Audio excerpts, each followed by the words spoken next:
are solid state and tube timber, as well as It's noticeable to me that when I use a 4K mouse, it just feels more responsive. you can go as fast as you can without trying to go on.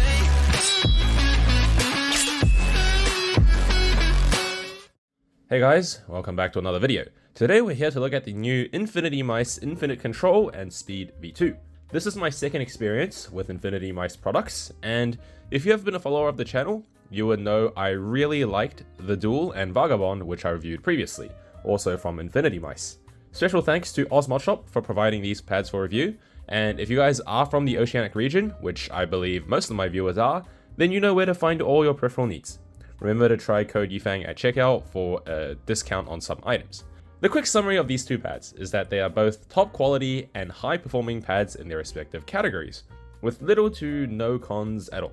Both pads have excellent build quality, premium base materials, and feel extremely smooth. The Infinite Control, down the bottom here, has a passing grade with sleeves and is definitely on the slower control side of things, while the Infinite Speed V2 doesn't quite reach my passing grade with sleeves. It's on the faster side of things. If anything, it is one of the fastest cloth pads around, but it still maintains phenomenal consistency. InfinityMice really did make two speed extremities and cooked fire while they were at it. So both pads come flat shipped, double boxed, but I won't show you this because it doesn't really fit on my camera. Now they're available in two softness and sizes, being soft or mid, and 490 by 420, or 490 by 490 times 3.5mm thick squared versions. So both mine here are soft and in the 490 squares. Now in addition, the pads are also available in 4 different colors, being black, purple, pink, and blue. Now both pads retail for $80 Australian or $90 Australian for the larger version from Ausmodshop, otherwise $35 or $40 US directly from InfinityMice. Now, one thing to note here is that there have been reports of consistency issues in the colored variants of the pads. So if you guys do want the safest option, go with the black. That's why I have double black here. Now moving into base. The base uses a custom IPU base with the InfinityMice logo printed all over it. Now this feels just like Poron, and needless to say, this is one of the highest quality bases around, basically just like the Temple of Dreams, which I reviewed previously as well, and praised on build quality. Now I wish all pads going forward can use this exact base. As both of mine are in soft, I can't really tell you guys how the mid hardness will feel, but I do want to say that the soft on both pads are quite plush and they do a little bit of sinking, more so on the Infinite Control here than the Infinite Speed. Now, the sinking was actually pretty nice on the Infinite Speed V2, but for the Control V2, I would recommend going to the mid hardness, because the Control V2 is already slow enough as it is, and even more so with this soft base. Now, I think this has somewhat to do with the tightness of the weave, as the speed weave feels a little bit denser than the controller as well, which can contribute to the firmness response too.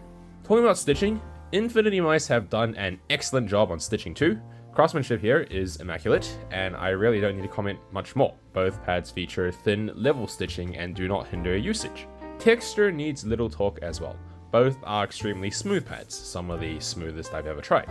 Now, many have been comparing the Speed to the Artisan Raiden, which is also quite a legendary pad in that front. Now, unfortunately, I don't have a Raiden here to compare for you.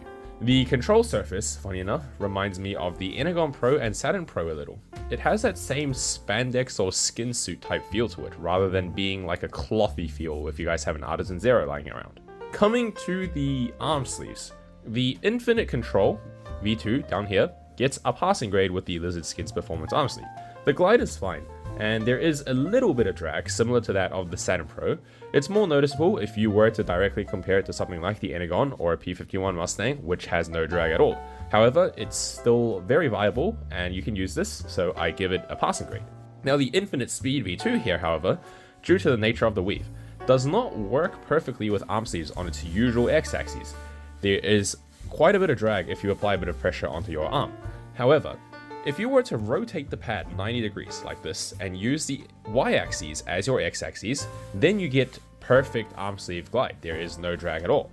In this case, the issue comes around again when you start moving your forearm beyond a certain angle. Normally it's alright, and then as soon as you start reaching about this angle here, and you start swiping more, you start experiencing noticeable drag on your forearm again, And so I can't really give this a passing grade because the change in arm drag is pretty drastic and actually hinders usage, in my opinion at least, unless you are a very high sensitivity wrist player and you don't even reach this angle. Now this would be a very small minority of users in my opinion, because most are probably not at a level where they can control a super high sense on such a fast pad. The second issue then is if you want to use the infinite speed when rotated, you have to get this 490mm squared version, or it won't have a lot of space to work with if you use the 420 rectangle.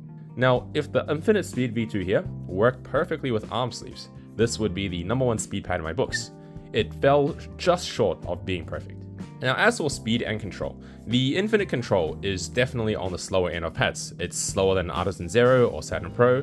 Now, due to the nature of the smoothness, it might not feel super slow off initial impressions, but once you go into the game, you start using the pad more, you start playing with it, then you'll really notice the lack of speed.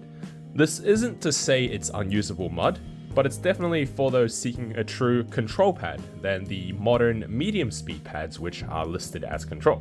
Meanwhile, for the infinite speed V2, this pad is the second fastest cloth pad I've tried in recent times, with the fastest being the 414 Aero.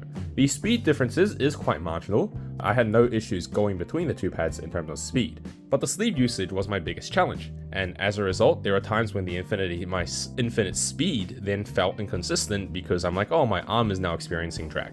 With that being said, the 414 Aero actually feels a little grainy, and truthfully, the 414 Aero is less consistent than the infinite speed V2 here in terms of skate and pad interaction. So if it's just about how the mouse interacts with the pad, or when you're not experiencing the arm drag issue, then the infinite speed V2 here is actually a more consistent pad. Now, if you aren't a sleeve user and would much rather prefer skin, then I'd probably recommend you the Speed V2 over the 414 Aero as a speed pad. It's important to note in this case, I'm not saying Speed V2 is more consistent because it's slightly slower, but rather how the pad responds to your different movements and pressure changes and things like that. So yes, the Infinite Speed V2 is definitely a more consistent pad. So who should buy these pads? Well, if you want one of the highest quality pads on the market, that are also some of the top performers in their respective categories, then this is a no-brainer. InfinityMice have really cooked with these pads, and this is the real deal. So once again, thanks to Ausmodshop for sending these out to me. I'm truly impressed with how far InfinityMice have come with their products, and look forward to what else they're going to cook up in the future. Maybe there's a chance that I'll have an InfinityMice Ruin to review in the future as well, so keep your eyes out on the channel. Until then, see you guys in the next video.